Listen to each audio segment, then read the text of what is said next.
Once upon a time there were 3 bears, who lived together in a house of their own in a wood. One of them was a little, small, wee bear, and one was a middle-sized bear, and the other was a great, huge bear. They had each a pot for their porridge, a little pot for the little, small, wee bear, and a middle-sized pot for the middle-sized bear, and a great pot for the great, huge bear. They each had a chair to sit in, a little chair for the little, small, wee bear, and a middle-sized chair for the middle-sized bear, and a great chair for the great, huge bear. They had each a bed to sleep in, a little bed for the little, small, wee bear, and a middle-sized bed for the middle-sized bear, and a great bed for the great, huge bear. One day, after they had made a porridge for their breakfast, and poured it into their porridge pots, they walked out into the wood while it was cooling, that they might not burn their mouths by beginning too soon to eat it. While they were walking, a little old woman came to the house. She could not have been a good, honest old woman, for first she looked in at the window, then she peeped in at the keyhole, and seeing nobody in the house she lifted the latch. The door was not fastened, because the bears were good bears, who did nobody any harm, and never suspected that anybody would harm them. So the little old woman opened the door and went in, and well pleased she was when she saw the porridge on the table. If she had been a good little old woman, she would have waited till the bears came home, and then, perhaps, they would have asked her to breakfast, for they were very good bears, a little rough or so, as the manner of bears is, but for all that very good-natured and hospitable. But she was an impudent, bad old woman, and set about helping herself, so first she tasted the porridge of the great, huge bear, and that was too hot for her. And she said a bad word about that, and then she tasted the porridge of the middle-sized bear, and that was too cold for her, and she said a bad word about that, too, and then she went to the porridge of the little, small, wee bear, and tasted that, and that was neither too hot nor too cold, but just right, and she liked it so well she ate it all up. But the naughty old woman said a bad word about the little porridge pot, because it did not hold enough for her. Then the little old woman sat down in the chair of the great, huge bear, and that was too hard for her, and then she sat down in the chair of the middle-sized bear, and that was too soft for her, and then she sat down in the chair of the little, small, wee bear, and that was neither too hard nor too soft, but just right. So she seated herself in it, and there she sat till the bottom of the chair came out, and down she came plump upon the ground, and the naughty old woman said a wicked word about that, too.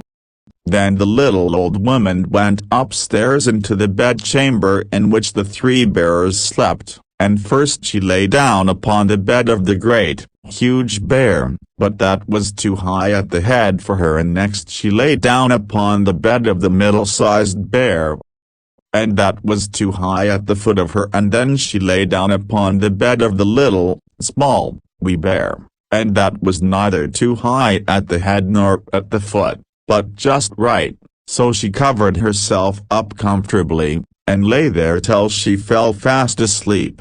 By this time the 3 bears thought their porridge would be cool enough, so they came home to breakfast. Now the little old woman had left the spoon of the great, huge bear standing in his porridge. "Somebody has been at my porridge," said the great, huge bear in his great, rough, gruff voice, and when the middle-sized bear looked at his he saw the spoon was standing in his, too. "Somebody has been at my porridge," said the middle-sized bear in his middle-sized voice. Then the little, small, wee bear looked at his, and there was the spoon in a porridge pot, but the porridge was all gone. "Somebody has been at my porridge, and has eaten it all up," said the little, small, wee bear in his little, small, wee voice. Upon this the 3 bears, seeing that someone had entered their house and eaten up the little, small, wee bear's breakfast, began to look about them. Now the little old woman had not put the hard cushion straight when she arose from the chair of the great, huge bear. "Somebody has been sitting in my chair," said the great, huge bear in his great, gruff voice, and the little old woman had squatted down the soft cushion of the middle-sized bear. "Somebody has been sitting in my chair," said the middle-sized bear in his middle-sized voice, and you know what the little old woman had done to the third chair. "Somebody has been sitting in my chair, and has sat the bottom of it out," said the little, small, wee bear in his small, wee voice. Then the three bears thought it necessary they should make further search, so they went upstairs into their bedchamber. Now the little old woman had pulled the pillow of the great, huge bear out of place.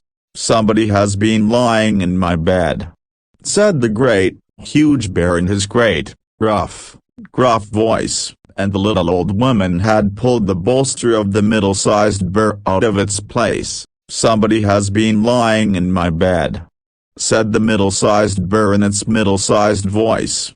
And when the little, small, wee bear came to look at his bed, there was the bolster in its place, and the pillow in its place upon the bolster, and upon the pillow was the little old woman's ugly, dirty head, which was not in its place, for she had no business there. "Somebody was been lying in my bed, and here she is," said the little, small, wee bear in his little, small, wee voice. The little old woman had heard in her sleep the great, gruff voice of the great, huge bear, but she was so fast asleep that it was no more to her than the roaring of wind, or the rumbling of thunder. And she heard the middle-sized voice of the middle-sized bear, but it was only as if she had heard someone speaking in a dream. But when she heard the little, small, wee voice of the little, small, wee bear, it was so shrill that it awakened her at once. Up they started, and when she saw the three bears on one side of the bed, she tumbled herself out at the other, and ran to the window. Now the window was open, because the bears, like good, tidy bears as they were, always open their chamber window when they get up in the morning. Out the little old woman jumped, and whether she broke her neck in the fall, or ran into the wood and was lost there, or found her way out of the wood and was taken up by the constable and sent to the house of correction for a vagrant, as she was, I cannot tell, but the three bears never saw anything more of her.